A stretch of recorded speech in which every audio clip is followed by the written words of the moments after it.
बिस्मिल्लाहिर्रहमानिर्रहीम। अस्सलाम वालेकुम। आपका दोस्त सलमान हैदर। दुआ है परवरदिगार से कि उसने आपको और आपके अहले खाना को अपनी हिफ्ज़ो अमान में रखा हो। अदालती फैसले भी हैं, इमरान खान साहब का नया एक पॉलिटिकल मूव भी है, उससे मुतल्लिक भी बात करनी है। एपीसी इजलास में शिरकत ना करने की वजह क्या है, और आज एपेक्स कमेटी के इजलास के अंदर दरअसल हुआ क्या, जहाँ वज़ीर आज़म ये दावा कर रहे थे, वहाँ आज उससे बिल्कुल हटकर उसी पार्टी को जिसको बुलाया जा रहा था उसी पे दुश्मन दराजी और लान तान करने की जिस तरीके से कोशिश की गई, उसकी कुछ चीज़ें जो मैंने आपके साथ डिस्कस करनी है। इमरान रियाज केस पे जिस वक्त मैं आपसे बात कर रहा हूँ वक्फा, लेकिन वकील ने उड़ा के रख दिया जी। उसकी कुछ डिटेल्स हैं, और आज अदालत ने इलेक्शन कराने के हवाले से, स्पेशली पंजाब में इलेक्शन कराने के हवाले से भी कुछ चीज़ें और कुछ अहम तरीन स्टेटमेंट दिए, जिससे डायरेक्शन का अंदाज़ा अल्टीमेटली हो चुका है कि हर हाल में इनको 90 दिन के अंदर इलेक्शन कराना ही कराना है।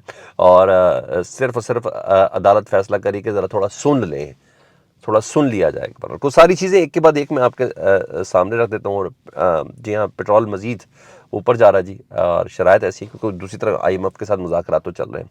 एक के बाद एक चीज़ें आपके सामने रखते हैं। सबसे पहले इलेक्शन से ही शुरू कर देते हैं जी।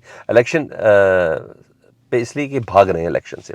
पूरी पीडीएम हुकूमत डेफिनेटली इनको पता ही है, कई बार मैं आपको बता चुका हूँ, इनका सर्वाइवल ही नहीं है। इलेक्शन करा देंगे, ख़त्म हो जाएंगे, मारे जाएंगे। मरियम जैसी 15-20 खवातीन और भी आ जाए ना, तो इलेक्शन इनसे से संभलना है नहीं, ये हो ही नहीं सकता ना। तो वो हर तरीके से इन्होंने डिले करना है। गेम भी फिक्स है, एडमिनिस्ट्रेशन की तरफ से भी गेम फिक्स है, इलेक्शन कमीशन की तरफ से भी। तो आए रोज़ कोई ना कोई बहाना मुख्तलिफ तरीके से गवर्नर साहब भी हरकतें ये तमाम कर रहे हैं, और अपने तरीके अपनाना भी शुरू कर दिए हैं। गवर्नर ने ख़त लिख दिए हैं जी इलेक्शन कमीशन को कि मुआशी हालात ऐसे हैं, और मुल्क में अमन अमान की सूरत हाल ऐसी है, तो ज़रा स्टेक होल्डर से ज़रा बात कर ले। हालांकि उनका था नहीं इतनी बड़ी डायरेक्शन देना। खैर उन्होंने अपनी दे दिया, तो पीटीआई पहुंची भी है। तो इलेक्शन कमीशन ने गवर्नर पंजाब को ख़त तो लिखा, मगर इलेक्शन कमीशन गवर्नर पंजाब पे रख रहा है, गवर्नर पंजाब इलेक्शन कमीशन पे रखा है। तो ये सब चीज़ें उड़ रही हैं। बोला ना, मैच फिक्स है। तो आज अदालत में फिर उसकी थी, और असद उमर खुद भी पेश थे कि पाकिस्तान तहरीक इंसाफ ने जो गवर्नर को फरीक बनाया, उसके बाद अदालत के कहने पर इलेक्शन कमीशन को जो फरीक बनाया, उसकी समाअत थी। तो अदालत ने आज कहा है कि आइन और कानून की रूह से इलेक्शन हर हाल में 90 रोज़ के अंदर होने हैं। ठीक है। अदालत ने कहा इससे ज़्यादा ख़राब हालात में भी पाकिस्तान में इलेक्शन हुए हैं, और तारीख के तमाम जो रेफरेंस थे ना, वो अदालत के सामने पेश भी किया, और अदालत ने खुद भी तस्लीम किया।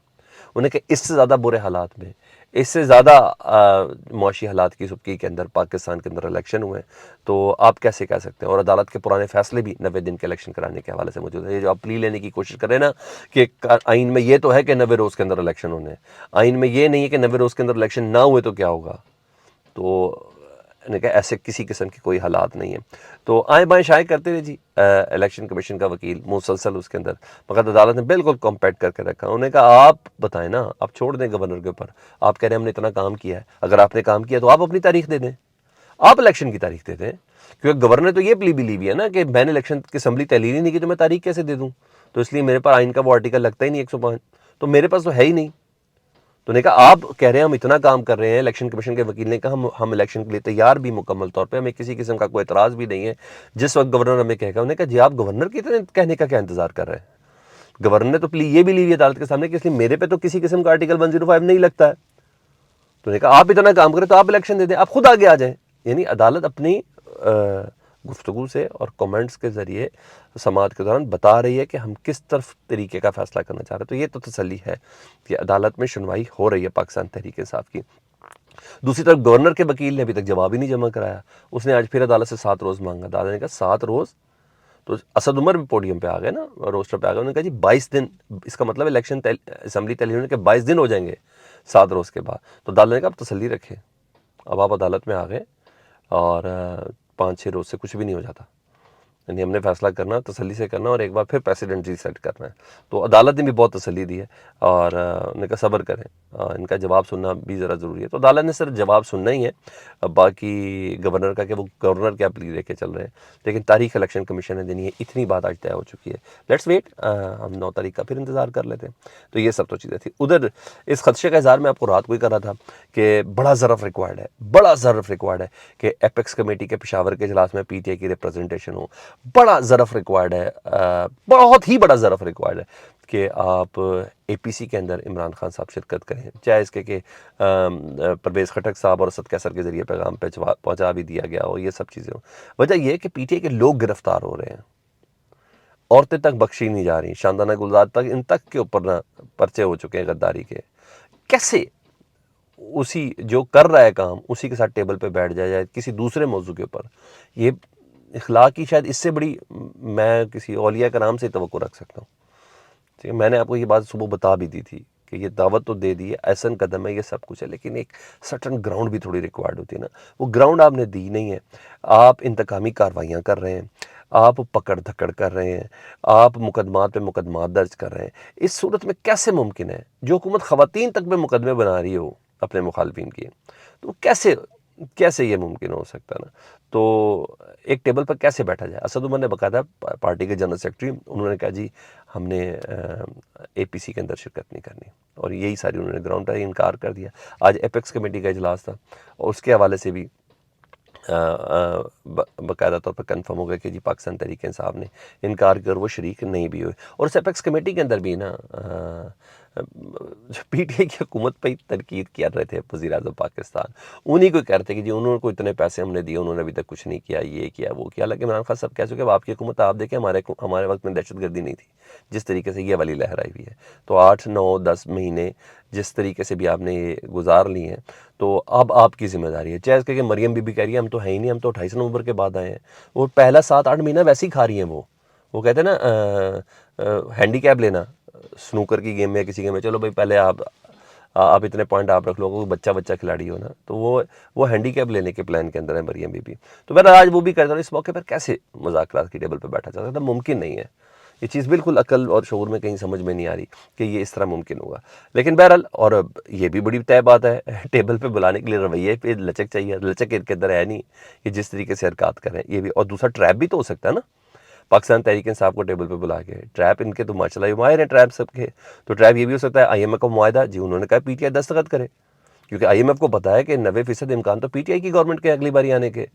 तो ये ना हो मैं हम इनके साथ मुज़ाकरा में PTI वाले उसके ऊपर फिर रीनेगोशिएट कर दें। उन्होंने कहा PTI से भी साइन करवाएं। तो इमरान खान की मौजूदगी हर हाल में ज़रूरी है IMF के मुज़ाकरात की कामयाबी के लिए भी। तो ये भी एक ट्रैप है बहुत बड़ा कि भाई पैसे कैसे मिलेंगे $1 अरब जब तक इमरान खान साहब की मौजूदगी में, तो ये ट्रैप भी है। दूसरा मामलात में सुस्त रवि भी तो लेके आनी है ना, ताकि इस तरह केचा तानी लिंगर ऑन करता जाए, कहा जाए जी माशी हालात ऐसे नहीं है, जब टेबल पे बैठ जाए तो प्लीज़ ज़रा देख लें, आपकी खातिर केयर टेकिंग सेटअप पे थोड़ा आगे पीछे कर देते हैं, ये कर देते हैं, वो कर देते हैं। इलेक्शन देर से कराना है, यानी कोई हिसाब लगाया हुआ है।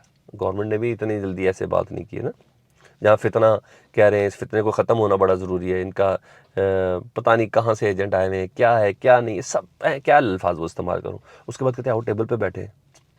नहीं, it doesn't make any sense. दूसरा, महंगाई का तूफान तैयार है, मैं आपको हमेशा तैयार करता रहता हूँ, मगर आपको हकीकत से भी रोशनास रखना जी। IMF से मुज़ाकरात एक तरफ चल रहे हैं, मगर उस मुज़ाकरात की कामयाबी के अंदर ऐसे बहुत से कदम हैं। अगर आप ये समझ रहे थे कि पेट्रोल 251 रुपये करके शायद बात तसल्ली बख्श होगी, नहीं जी। पेट्रोल बम गिराने की तैयारियाँ जी। मैं तो 15 फरवरी कह रहा हूँ, मैं कह रहा हूँ 15 फरवरी से पहले भी हो जाएगा, कोई ये उस डेट का इंतज़ार नहीं करते, नहीं तो 29 जनवरी को पेट्रोल की कीमत ना बढ़ती। तो 15 फरवरी से जी कहा जा रहा है 30 रुपये महंगा करने का प्लान है इनका, यानी पेट्रोल 280 रुपये तक लीटर हो जाएगा। इनका है तो 300 और 310 के करीब करने का प्लान, लेकिन ये है कि 15 फरवरी तक ना 280 रुपये लीटर पेट्रोल करने का इनका इम्कान है, क्योंकि 17% ये GST लगाने का सोच रहे हैं। तो आप इस सिलसिले में भी रेडी रहिएगा। मैं थोड़ी नर्व्स तो आपकी बना दूँ ना, थोड़ा बर्दाश्त तो बना दूँ कि ये इस पैराए पे चल रहे हैं कि पेट्रोल 280 रुपये का होने जा रहा है।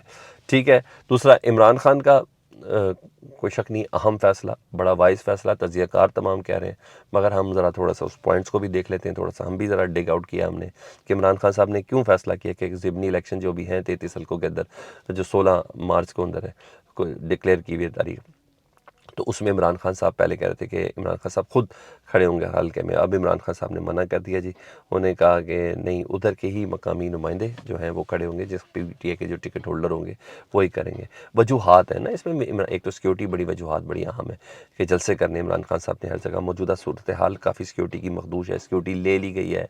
पहले भी हमला हो चुका है, आसिफ अली जरदारी साहब का प्लान भी आउट हो चुका हुआ है, जो इल्ज़ाम है उनके ऊपर। तो ये सारी स्टोरियाँ ना, तो खान साहब ने जाना है, एक तो ये पॉइंट है। दूसरा, टेरियान वाले केस में अदालत के अंदर इमरान खान साहब ने कहा है कि मैं इस वक्त पब्लिक ऑफिस होल्डर नहीं हूँ, जो मेरे पिछले गोशवारे उन्हीं को आप काउंट करें, तो अभी तो मैं नहीं हूँ। तो वो भी एक बड़ी प्ली है वहाँ है। और मैं नहीं हूँ वो भी हो सकता है। और दूसरा, बाद में गोशवारे जमा कराएंगे तो कुछ भी हो सकता है। तो काफ़ी इसमें चीज़ें। और सबसे बड़ी बात ये किसी बहाने कॉन्फिडेंस पार्टी के अंदर आएगा कि हर जगह सिर्फ इमरान खान तो नहीं, बाकी लोग की क्या पोजीशन है। तो स्ट्रेटजी बनाने में भी बड़ी आसानी रहेगी। अब मज़ा आएगा मरियम बीबी के साथ इन तमाम हलकों में मुकाबला करने का पीटीआई का। तो ये एक अच्छी स्ट्रेटजी है जिसको सारे सताइश और वो भी कर रहे हैं। इमरान रियाज खान के वकील अभी तक वक्फा है जी, और तगड़ा उन्होंने दलाइल दी हैं। और उन्होंने कहा यार ऐसी कोई बात ही नहीं कि सिर्फ तनकीद ही हमने की थी। ईमान मज़ारी ने तो लफ्ज़ बेगैरत तक इस्तेमाल कर दिया था और कुछ नहीं हुआ था। तो ये हमने तो ऐसी कोई बात नहीं, हम तो बाजवा पे तनकीद कर रहे हैं। तगड़े दलाइल है। उन्होंने कहा ये भी मैं आपको बता दूँ, इमरान रियाज के वकील कह रहे हैं, इमरान कहते हैं कि ये हुकूमत ही जनरल बाजवा के ऊपर भी FIR देगी, क्योंकि इन FIR और इन FIR के तहत बनाए गए बयानिए के बग़ैर ये हुकूमत या मुस्लिम लीग नून सर्वाइव भी नहीं कर सकती। लेट्स सी जैसे रिजल्ट आता है उस पर भी मुतल्लिक भी बात कर लेते हैं। फीडबैक से मुतल्लिक ज़रूर आगा कीजिएगा। अपना बहुत ख्याल रखें। अल्लाहुम्मा सल्ली अला मुहम्मदिन व आले मुहम्मद।